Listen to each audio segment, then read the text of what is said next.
भरोसे होंगे वो सब काल्पनिक साबित हो। हकीकत से उनका दूर दूर तक कोई लेना देना। ये 9 साल कोई ऐसा वर्ग इस देश का नहीं जो इन 9 सालों के विश्वासघात का शिकार नहीं हुआ। वो नौजवान हो, वो महिलाएं हो, गृहिणियां हो, मध्यम वर्ग के लोग हो, उद्योगपति हो, छोटे उद्योगपति हो, लघु उद्योगपति हो, व्यापारी हो, हमारे दलित भाई बहन हो, आदिवासी हो, अल्पसंख्यक हो, कोई हो, ऐसा कोई सगा नहीं जिसको इन्होंने ठगा नहीं। और जब इनको 70 रुपए का पेट्रोल महंगा लगता था, आज 100 रुपए का पेट्रोल के लिए कहते हैं साहब पड़ोसी देश में इससे भी महंगा। ये देखो इनकी बहाना क्या हो। 407 रुपए का सिलेंडर इनको महंगा लगता था। सड़क पर स्मृति ईरानी जी आ जाती थी सिलेंडर लेकर। 1100 रुपए का सिलेंडर बेचते हुए कहते हैं कि पाकिस्तान में तो 2000 का है। हमारा ये स्तर है क्या कि अब हमारी तुलना आप पाकिस्तान से करेंगे, श्रीलंका से करेंगे? भारत की तुलना आप पाकिस्तान से करते हैं। इसलिए आपको क्षमा मांगनी चाहिए, इसलिए आपको माफी मांगनी चाहिए। आपने वादा किया, दिया नरेंद्र मोदी जी ने। वो क्लीन चिट इस देश के लिए इतना भारी पड़ा कि आज चीन पलटकर पूरे विश्व में नरेंद्र मोदी जी का सर्टिफिकेट दिखाता है कि देखो भारत के प्रधानमंत्री ने हमें क्लीन चिट दे दी। आपकी क्या मजबूरी है कि आपको चीन को इस तरह से क्लीन चिट देना पड़ा? किस दबाव में है प्रधानमंत्री? 18 बार आप चीन जाते हो और आंख में आंख मिलाकर उनसे बात नहीं कर पाते, उनसे सवाल नहीं पूछ पाते। अर्थव्यवस्था हो, विदेश नीति हो, सीमा सुरक्षा हो, अपने दोस्तों को उपकृत करने की जो परंपरा इन्होंने डाली है पिछले 9 साल में, आपको मालूम है किसके अच्छे दिन आए। नारे तो हमने बड़े सुने थे, अब की बार फलाने की सरकार, और जब फलाने की सरकार आ गई तो फलाने के जितने यार थे वो हो गए फरार। नीरव मोदी हो, मेहुल चोकसी हो, विजय माल्या हो, एक और ललित मोदी पहले से ही फरार थे, इन्हीं की मदद से, इन्हीं की सरकार की मदद से फरार हुए। तो इन्हीं लोगों के अच्छे दिन आए। हमारे आपके किसानों की बात करते हैं, आय दुगनी करने की बात कि आज किसान कहता है कि नरेंद्र मोदी जी कृपा करो, दुगनी मत करो, जितनी उस वक्त थी बस उतनी वापस होने दो। अब वो भी नहीं मिलती जो 2014 से पहले मिलती। 60-65 रुपए डॉलर हुआ करता था नरेंद्र मोदी जी के आने से पहले, मनमोहन सिंह जी के बाद।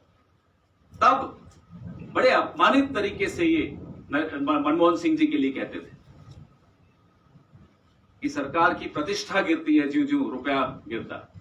आज डॉलर 81-82 तक जा चुका है, 82 से भी ऊपर है। जवाब दें, क्षमा मांगे। इसीलिए हम बार बार कहते हैं कि आप माफी मांगिए।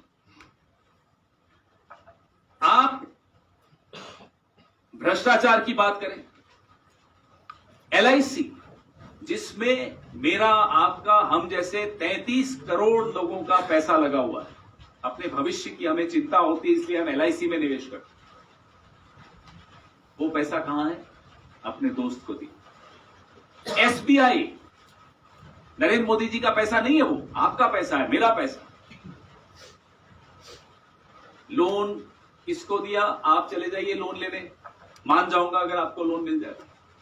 हम में से जो भी यहां बैठा है, हमें भी आसानी से लोन किसी को नहीं मिलेगा, ना हमें ना आपको। लेकिन इनके दोस्त की ऐसी इन पर कृपा है या इनकी उन पर कृपा है, हमें नहीं मालूम। कौन किसके लिए काम करता है अब ये भी नहीं मालूम। कभी लगता है कि मोदी जी उनके लिए काम करते हैं, कभी लगता है वो मोदी जी के लिए काम करते हैं।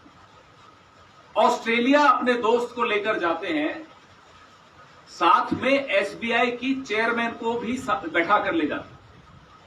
वहीं ऑस्ट्रेलिया में दोस्त को ठेका दिलवाते हैं बैठे बैठे वहीं एसबीआई से उसी दोस्त को लोन भी दिलवा दिया। ऐसी कृपा। इसलिए कहते हैं माफी मांगी, देश से माफी मांगी। कोविड में क्या हुआ? 4-5 हजार लोग रोज मर रहे। ऐसा कोई दिन नहीं गया उस वक्त, और ऐसा कोई परिवार नहीं बचा इस देश में जिसको कोई ना कोई नुकसान नहीं हुआ हो। कोविड की वजह जान का नुकसान हो, माल का नुकसान हो, दुकान व्यापार का नुकसान हो, नुकसान सबको हो। उसमें भी झूठ कि ऑक्सीजन की कमी से कोई मरा ही नहीं। 40 लाख लोग जिस देश में ऑक्सीजन की कमी से मर गए हैं। गंगा मां का तट, वो नजारा कोई नहीं भूल सकता जिंदगी में। जब तक हम जिंदा है वो नजारा नहीं भूल सकते, कैसे लाशें पड़ी हुई। माफी इसलिए आपको मांगी। किस मुंह से आप दिन में 4-4 बार कपड़े बदलकर मुस्कुराते हुए आ जाते हैं वोट मांगने बार बार? तो ये जो 9 साल हैं, ये 9 साल एक काला अध्याय है इस देश के इतिहास में। क्योंकि आपने बातें बड़ी ऊंची ऊंची की और काम जो आपने किया वो सबके सामने। आप में से कोई एक बता दो, कोई इस पूरे हॉल में जो बैठा हो जिसकी आय दुगनी हो गई 2014 की तुलना में। मैं हर जहां भी जाता हूं ये सवाल पूछता हूं, अभी तक कोई ऐसा व्यक्ति नहीं मिला जिसने हाथ ऊंचा करके कहा हाँ मेरी आय दुगनी हो। कहीं नहीं मिली। तो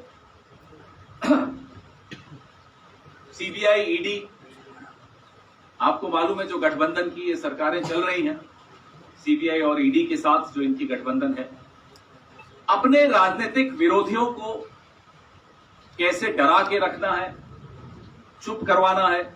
इसके अलावा जिस सीबीआई को ये हमारे वक्त पिंजरे का तोता कहते थे, अब वो पिटारे का सांप हो चुका। मोदी जी बीन बजाते हैं, सांप निकलता है, डसता है, फिर से पिटारे में चला जाता है। ये इन्होंने संस्थाओं की हालत की। आज 27 मई है। देश के प्रथम प्रधानमंत्री पंडित जवाहरलाल नेहरू आज ही के दिन स्वर्गलोक सिधारे थे। जो नींव उन्होंने संविधान की रखी थी, उस नींव पर हमला नरेंद्र मोदी जी कर रहे हैं। हम लोग कांग्रेस पार्टी और 20 और दल पूरे देश के नए संसद के उद्घाटन पे नहीं जा रहे हैं। हमारी क्या शिकायत है? हमारी शिकायत है 2। नंबर 1, संसद की जो दिल की धड़कन होती है, संविधान, उस पर आपने हमला बोला है। संसद बिना आत्मा के एक बिल्डिंग खड़ी हो जाए, उस बिल्डिंग की इनॉग्रेशन में, उद्घाटन में हम क्यों जाएं? हमारी चिंता संसद की आत्मा पर है, बिल्डिंग पर नहीं। नंबर 2, जब संसद की नई बिल्डिंग की नींव डाली जा रही थी, तब आपने राष्ट्रपति को नहीं आमंत्रित किया। अब जब संसद की नई बिल्डिंग का उद्घाटन हो रहा है, तब भी आप राष्ट्रपति को नहीं आमंत्रित कर रहे। क्यों आप देश के संविधान की मर्यादा को गिराना चाहते हैं? फिर ये अपने पिट्ठुओं के जरिए हमको पूछवाते हैं कि आप तो राष्ट्रपति के खिलाफ चुनाव लड़े थे, अब आपको राष्ट्रपति याद आ रही है, तो हम उन्हें याद दिला दें। लोकतंत्र का अर्थ होता है चुनाव लड़ना एक दूसरे के खिलाफ।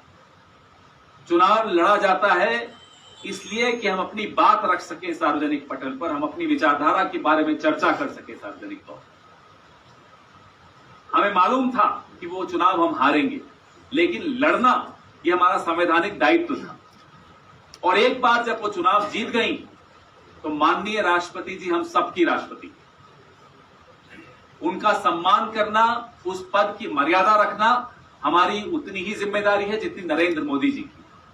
और हम नरेंद्र मोदी जी को उनका राजधर्म याद दिला रहे हैं कि माननीय राष्ट्रपति जी का अपमान मत करिए, माननीय उपराष्ट्रपति जी का भी अपमान मत करिए, उन्हें भी नहीं बुलाया जा रहा।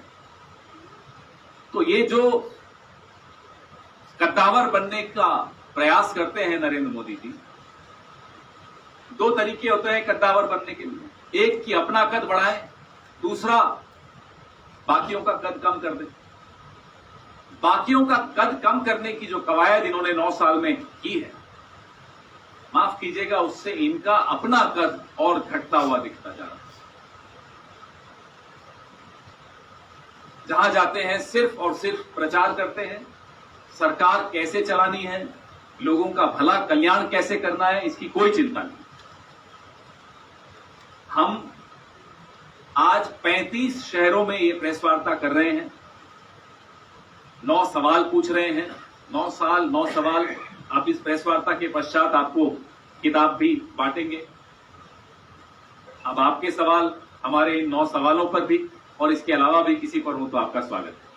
सर, आप कह रहे हैं जो संसद भवन पर जो है राष्ट्रपति को इसी पर जो है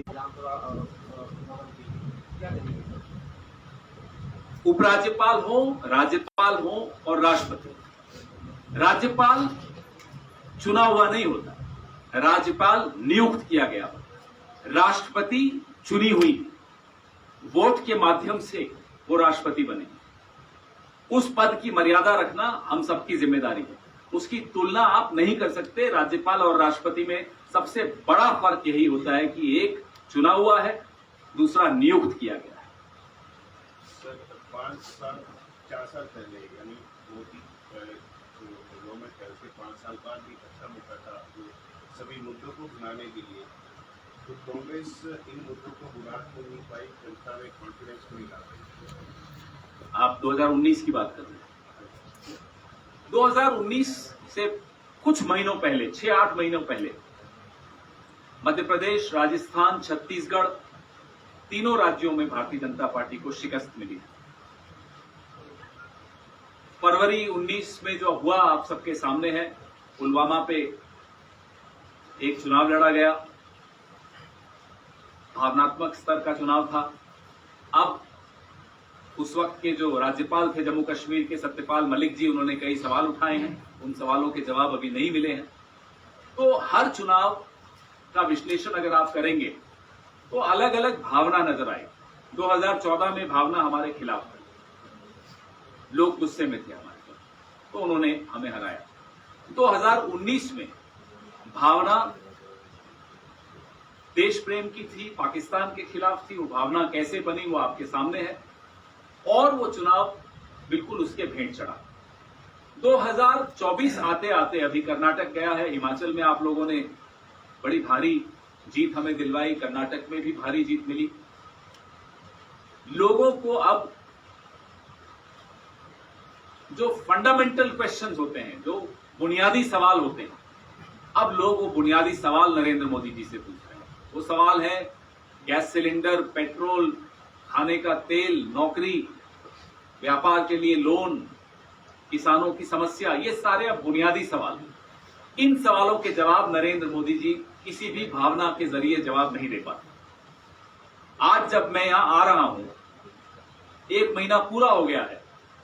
पहलवान, इस देश की महिलाएं जिन्होंने मेडल जीतकर हम सबको बड़ा गौरवान्वित किया, 1 महीने से जंतर मंतर पे बैठी, भारी गर्मी में बैठी हैं। कल और आज सुबह भारी बरसात भी हुई दिल्ली में, उसमें बैठी है। नरेंद्र मोदी जी के घर से 3-3.5 किलोमीटर दूर। रोज उसके आसपास से कहीं ना कहीं से नरेंद्र मोदी जी निकलते हैं। रुके जरा, उनसे भी चर्चा कर लें, उनसे भी उनकी मन की बात सुन लें। उनका अपना सांसद यौन शोषण के आरोप से ग्रस्त है और उसको हटाने की हिम्मत नरेंद्र मोदी जी नहीं कर रहे। अब लोग इस तरह के बुनियादी सवाल पूछ रहे हैं। 10 साल मनमोहन सिंह जी की सरकार रही। 10वां साल आते आते लोगों के मन में कुछ हमारे खिलाफ मन बना, सवाल थे, हम जवाब नहीं दे पाए, हम हारे। लेकिन इस सरकार के खिलाफ जो माहौल है, मैं कर्नाटक में 1-1.5 महीना रहा, गोकुल जी भी वहां आए थे, हमने वहां एक बैठक भी ली थी, तो एक लहर दिख रही थी। मुझे माननीय मुख्यमंत्री सुक्खू जी ने उस वक्त बैठकर कहा, खाने के वक्त हम भी थे, आप भी थे, ये तो वेव चल रही है। वेव कांग्रेस के पक्ष की तो थी ही, वेव भारतीय जनता पार्टी के विरोध की और प्रबल लहर थी। ऐसी प्रबल लहर इस देश के कोने कोने में अब चल रही है, क्योंकि लोग अब ऊब चुके हैं। जुमलों से ऊब चुके हैं, झूठे वादों से ऊब चुके हैं। रोज जो ध्यान हटाने की कवायद की जाती है, मणिपुर जल रहा हो और साहब जो है 18 हवाई जहाज हिंदुस्तान से भर के ले जाते हैं ऑस्ट्रेलिया में अपने लिए तालियां बजवाने के लिए। हिंदुस्तान से 18 हवाई जहाज भर के जाते हैं। क्यों? क्योंकि साहब को वहां स्टेडियम में तालियां लगवानी अपने लिए। मणिपुर जल रहा हो और साहब बैंगलोर की सड़कों पर हाथ हिलाते हुए घूम रहे। गैर जिम्मेदाराना सा। इसीलिए इनको कोई परिधान मंत्री कहता है, कोई प्रचार मंत्री कहता है। 18 घंटे कहते हैं वो जागते रहते हैं। अब तो सुना 20 घंटे हो गया। पता नहीं चिंता है क्या है, हमें नहीं मालूम। मुझे मालूम है वो सोने से डरते क्यों है। सोते हैं तो सपने में भी उनको नेहरू जी आ जाते हैं, इसलिए बड़ा घबराते हैं, इसलिए वो सोते ही नहीं। हम लोग और आप लोग तो नींद की गोली लेते हैं कि भाई नींद आ जाए, वो गोली खाते हैं कि नींद न आए। इतना डरे हुए रहते हैं नेहरू जी से। पवन जी, एक सवाल है मेरा। पवन का कोई शक नहीं है कि एक विवादित चेहरा है। अपने बयान के मामले में चाहे अपमानित करना हो तो प्रधानमंत्री मोदी के छोड़ करके उनके पिता को भी आपने अपमानित किया। उसी सिलसिले में आप हिरासत में भी लिए गए और आपने पेश किया भी एक माफी मांगने की बात की थी। आपने भी जीव की तुष्टि बोल करके आपने भी माफी मांगी। काफी पुराने चेहरे हैं सर, नई पीढ़ी को आप लोग क्या सौगात देना चाहते हैं? अपमान करना, माफी मांग लेना, और क्या अपमानित करना ही राजनीति का एक मूल मंत्र है, या जो नए लोग राजनीति में जाना चाहते हैं वो आपसे बहुत कुछ सबक लेते हैं? पहला सवाल। और दूसरा इसी से कि राष्ट्रपति वाली बात आपने की, राष्ट्रपति भवन के उद्घाटन की, सुप्रीम कोर्ट ने इसको खारिज कर दिया है। तो क्या कांग्रेस को अब न्यायपालिका पर कोई यकीन नहीं है? क्योंकि सवाल तब भी उठा था जब राहुल गांधी की सदस्यता रद्द कर दी गई थी। जवाब नंबर 1, ना तो माननीय प्रधानमंत्री के पिता के विषय में मैंने कोई ऐसी टिप्पणी की थी। जब प्रेस वार्ता हुई बंबई में, उसी वक्त मैंने कहा कि ये स्लिप ऑफ द टंग थी, तो इसलिए यह आपका आरोप मुझ पर गलत है। नंबर 2, कांग्रेस की तरफ से कोई भी सुप्रीम कोर्ट में नहीं गया नए संसद को लेकर। ये कौन गया, किसने भेजा, ये आप मुझसे बेहतर जानते हैं और मुझसे बेहतर समझते हैं। ये एक राजनीतिक लड़ाई है। ये संविधान के मूल्यों को बचाने की हमारी कवायद है। इसका निर्णय जनता की अदालत में होता है। इसका निर्णय आप लोग करेंगे। इसका निर्णय हमें अगर न्यायपालिका की शरण में जाना होता तो हम खुद जाते, किसी के माध्यम से नहीं जाते, खुद जाते।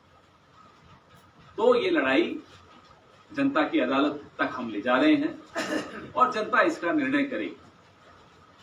सर, कर्नाटक चुनाव के बाद कांग्रेस एक नए रूप में दिख रही है। उससे पहले कांग्रेस मुझे लगता है कि विपक्ष की भूमिका नहीं निभा पाता। क्या मानते हैं? नहीं, मैं नहीं मानता। मैं आपसे बिल्कुल असहमत हूं, मुस्कुराते हुए लेकिन असहमत हूं। क्योंकि 2014 में जब भूमि अधिग्रहण कानून के साथ छेड़छाड़ करने का प्रयास नरेंद्र मोदी ने किया, तब हमारे पास 45 सीटें थी। इतनी कम सीटों के बावजूद राहुल गांधी सड़क पर उतरे, उन्होंने दबाव बनाया और सरकार को मजबूर किया वापस पीछे हटने। उसके पश्चात आलोक वर्मा सीबीआई का जब कांड हुआ, जब सरकार ने ही सीबीआई पर रेड डाल दी, उल्टा होता था, सीबीआई रेड डालती थी, लेकिन नरेंद्र मोदी तो नरेंद्र मोदी। अभी आप पूरा भी तो आपने शुरू पूछा है तो अभी तो कई उदाहरण दूंगा आपको। उस वक्त भी राहुल गांधी सड़क पर थे, राफेल पर भी राहुल गांधी सड़क पर थे, नोटबंदी पर भी राहुल गांधी सड़क पर थे, हाथरस पर भी राहुल गांधी, प्रियंका गांधी सड़क पर थे, किसानों पर भी राहुल गांधी सड़क पर थे, कठुआ और उन्नाव की घटना पर भी राहुल गांधी सड़क पर थे, अदानी वाले मामले पर भी राहुल गांधी सड़क पर हैं। अभी तो कई छूट गए होंगे मुझसे। हर मामले में राहुल गांधी और कांग्रेस पार्टी सड़क पर दिखी।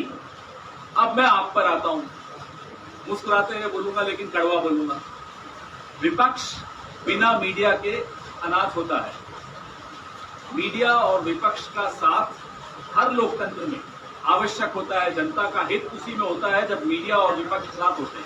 इसका मतलब ये नहीं कि आप हमारी गलत बात का समर्थन करें, इसका मतलब है कि आप हमारी सही बात को प्रचारित तो करें। 2014 से पहले अगर मीडिया आज जैसा हो जाता, मैं आप लोगों की बात नहीं कर रहा, दिल्ली का मीडिया की बात कर रहा हूं, आप लोग तो फिर भी बहुत मजबूती से लिखते हैं। अगर रोज रात को 9 बजे हमारे खिलाफ स्टोरीज नहीं होती तो 2014 में क्या नरेंद्र मोदी जीत सकते थे? तो मैं मीडिया की भूमिका को बहुत महत्वपूर्ण मानता हूं। मुझे लगता है हमसे भी ज्यादा आपकी महत्वपूर्ण भूमिका। और पुलवामा हमले पे आप लोग सवाल उठाते हैं, उस टाइम वो नहीं उठाया गया। मुझे लगता है कि उस टाइम ये मामला उसका होता है नहीं, वो जो सवाल पुलवामा पे है उस वक्त भी उठाया गया, आज भी उठा रहे हैं कि RDX कैसे पहुंचा। जब 5 विमान आपको हमारे जवानों को मुहैया कराने थे, आपने क्यों नहीं करवाए? और अब वो सवाल हम तो पहले से पूछ रहे थे, अब वो सवाल सत्यपाल मलिक जी जो आज भी भारतीय जनता पार्टी के एक वरिष्ठ नेता हैं वो पूछ रहे हैं। अब तो सवाल भीतर से उठ रहे हैं। हमने सवाल तब भी पूछा था, DSP देविंदर सिंह को आपने क्यों जाने दिया, जो रंगे हाथों आतंकवादियों के साथ पकड़ा गया, हथियारों के साथ पकड़ा गया। तो वो सवाल तो हमने तब भी पूछे थे, हो सकता है तब आपने हमारे सवाल प्रचारित नहीं किए और अब आप कर रहे हो। पवन जी, रविशंकर प्रसाद का कहना है कि कांग्रेस जो है इन 9 सवालों से भ्रम केवल फैला रही है, और दूसरी चीज उन्होंने कही है कि 4C ग्रेड का नाम जो है कांग्रेस पार्टी को दिया गया है, गट करप्शन कमीशन और कांग्रेस। इस विषय पे क्या कहेंगे? देखिए, अब मुझे उनके बारे में बड़ा बुरा लगता है, अफसोस भी होता है उन्हें देख। काबिल आदमी, काबिल वकील, पता नहीं क्यों मंत्री पद से बाहर कर दिया, मंत्रिमंडल से बाहर कर दिया।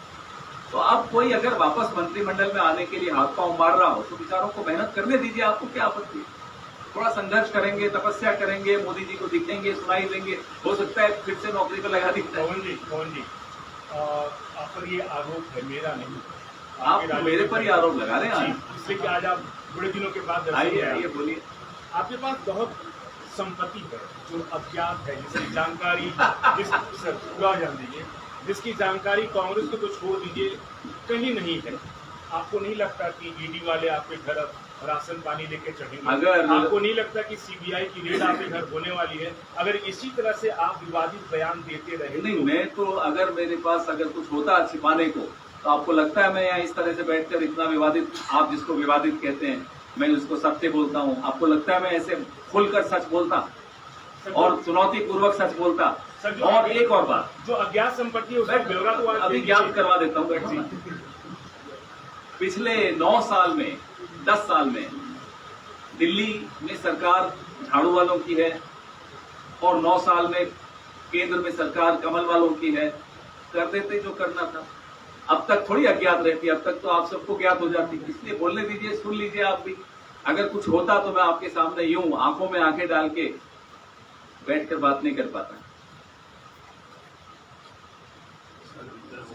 लेकिन अब एक मैं आपसे सवाल पूछता हूं जी, ये 20,000 करोड़ अडानी जी की कंपनियों में किसका है? ये पूछना कांग्रेस की है। बैठो बैठो बैठो। अभी सवाल अब आपने पूछ लिया ना, सवाल पूछा, जवाब दे नहीं अभी नहीं हुआ खत्म सर। सवाल खत्म नहीं हुआ। सरकार पक्ष कभी नहीं चलाता, सरकार विपक्ष चलाता है और ये देश का दुर्भाग्य है सर। मैं आपको बता दूं, बहुत बड़ी सांसद है शांता कुमार जी। एक बार उनसे बातचीत हो रही थी, आप ही जानते होंगे। उन्होंने कहा कि रवि, दुर्भाग्य है इस देश का कि विपक्ष मजबूत नहीं है। अगर आप मजबूत होते तो राफेल की घटना नहीं होती, आप मजबूत होते पुलवामा की घटना नहीं होती, आप मजबूत होते ना तो आज 9 साल में 9 सवाल पूछने का हक। अब मैं बोलूं या नहीं? Yes sir. विपक्ष को मीडिया मजबूत करता है और मीडिया कमजोर करता है। इस देश का दुर्भाग्य है कि मीडिया विपक्ष को कमजोर रखना चाहता है, ये हकीकत है। अब मेरी बात खत्म नहीं हुई। 20,000 करोड़ अडानी जी की कंपनियों में कहां से आया ये भी पूछिए, मुझसे मत पूछिए, जहां से पूछना है वहां पूछिए। हर जिले में भारतीय जनता पार्टी का कार्यालय बन रहा है, राष्ट्रीय स्वयंसेवक संघ का कार्यालय बन रहा है। वो पैसा कहां से आता है? वो ब्लैक होता है या व्हाइट होता है? जरा ये पूछिए। 93% electoral bonds Bharatiya Janata party के खाते में गए हैं, वो ज्ञात हैं अज्ञात हैं, वो पूछिए किसका पैसा है। विदेशों से भी पैसा आया है, पूछिए कहां से आया, किसने दिया, क्यों दिया। तो ये सारे सवाल जो अज्ञात हैं उनसे पूछिए। मेरा तो है जो सब कुछ ज्ञात है और 9 साल में जिनको जो जो खंगालना था खंगाल लिया। मुझे मालूम है क्या क्या कंगाला। अगर एक पैसे का भी मिला होता तो मैं यहाँ नहीं बैठा होता, कहीं और होता। पवन जी, मेरा आपसे एक सवाल रहेगा कि हिमाचल में लोकसभा की कितनी सीटें हैं? कितनी सीटें जीतेंगे? हाँ, जीतेंगे नहीं, कितनी सीटें हैं? 4 है। 4 है। उसके ऊपर क्या टारगेट है? आपको क्या लगता है कि अभी आपकी सरकार है तो 4 सीटों में से कितनी सीटें जीतेंगे आप? हम पूरी 4 जीतेंगे, टारगेट भी है और अचीव भी करेंगे। उसके लिए कोई विशेष काम किया गया? काम सरकार ने किया? बिल्कुल काम चल रहा है। आधा तो नरेंद्र मोदी जी कर रहे हैं, आधा हम कर रहे हैं। सब कुछ नरेंद्र मोदी के भरोसे है? नहीं या नहीं, फिर आधा कह रहा हूँ ना, मैंने पहले ही कहा आपको, आधा वो कर रहे हैं, पूरी मेहनत तो कर रहे हैं बेचारे हारने की, जी। बाकी हम कर लेंगे। अगर मैं यहाँ की बात करूँ, प्रदेश सरकार की बात करूँ, तो यहाँ पे जो सत्ता का रास्ता है वो कांगड़ा और चंबा से निकल के जाता है। यहाँ पर हिस्सेदारी बिल्कुल नहीं। हमीरपुर में अगर आपकी सियासत की भाषा में बात करूं तो वहां पे आपके नंबर 1 दुश्मन अनुराग ठाकुर बैठे हुए हैं, जो कि गांधी फैमिली को हमेशा अक्सर घेरते हैं। वहां पर खाली है। वहां पर एक बात आती है कि मुख्यमंत्री और उप मुख्यमंत्री हमीरपुर संसदीय क्षेत्र से, तो इसके ऊपर हाईकमान का क्या सोचना है? क्योंकि ये कहा जाता है कि हाईकमान परमिशन नहीं दे रहा है, तो क्या ये परमिशन जो है वो आप लोग देते हैं या फिर ये मुख्यमंत्री का अधिकार क्षेत्र? हम लोग, हमारे यहाँ बड़ी प्रक्रियाएं हैं, स्पष्ट प्रक्रियाएं हैं, आपस में बैठकर मिलजुल कर चर्चा करके फिर निर्णय लिए जाते हैं और चर्चा सबसे की जाती है। सब, जिसको अंग्रेजी में स्टेक होल्डर्स कहते हैं, जितने स्टेक होल्डर्स होते हैं राज्य के, इस बात सबसे चर्चा की जाती है। जी। प्रक्रियाएं चलती हैं, कुछ समय लगता है प्रक्रियाओं में। जब प्रक्रियाएं हो जाती है, निर्णय आपके सामने अपने आप आ जाता है। जो आपने सवाल उठाए, जो मुद्दे उठाए, उन पर भी ध्यान है, सबका ध्यान है, राज्य में भी लोगों का ध्यान है, नेताओं का, केंद्र की लीडरशिप का भी ध्यान है। फिर डिले क्यों हो रहा है सर? अगर इतना साझा आपको हो सकता है डिले लग रहा हो, लेकिन प्रक्रियाओं में समय लगता है। जब सबसे चर्चा करनी होती है, सबसे बातचीत करनी होती है, कॉन्सेंसस बनाना होता है, तो उसमें समय लगता है और लगना भी चाहिए, ताकि उसके बाद जो निर्णय निकल कर आता है वो ठोस और मजबूत निर्णय होता है, वो विवाद उस पर नहीं पैदा होता। इस बार यहाँ पे उप मुख्यमंत्री की नौबत क्यों है? अब ये तो आप यहाँ के प्रभारी आए, यहाँ के संबंधित नेता आए, तब पूछिएगा उनसे, मैं मुझसे ज्यादा वो जानते होंगे। सर चलिए लोकसभा लेके चलते हैं आपको। आप बोलते हैं 4 सीट नहीं, हम आप जीतेंगे। तीसरा सवाल पूछ रहे हैं सर पूछने नहीं, दीजिए। नहीं, चौथा। बहुत आपके लिए जरूरी है सर। नहीं, मेरे लिए तो जरूरी है, आपके लिए भी बहुत कुछ जरूरी है, मैं आपको भी बताऊंगा क्या क्या जरूरी है। और पूछिए। सर 10 गारंटी की बात लगता है और वो कहता है कि 10 गारंटी हिमाचल में पूरी नहीं की है। हिमाचल में 10 गारंटी पूरी नहीं है, पर सेम फॉर्मूला बाकी राज्यों में अपनाया जा रहा है। 5 महीने में ये चाहते हैं सब खत्म हो जाए। 4 गारंटीज हो गई पूरी 5 महीनों में। और मैं आपको राजस्थान, मध्य प्रदेश और छत्तीसगढ़ का उदाहरण दूं। शपथ लेते ही उसी दिन सूरज अस्त होने से पहले गारंटियों पे काम होना शुरू हो गया। कर्नाटक का अभी का उदाहरण दूं, वहां भी पहले ही कैबिनेट में, पहली बैठक में, पहली फाइल जो संकल्प था, जो गारंटीज थी, उस पर अमल होना शुरू हो गया। नरेंद्र मोदी जी को कांग्रेस की सरकारों से अब सीखना चाहिए कि काम कैसे होता है। ये नहीं कि उसके बाद पलट के कह दो ये जुमला था। हमारे यहाँ गारंटी होती है, उनके यहाँ जुमले होते हैं।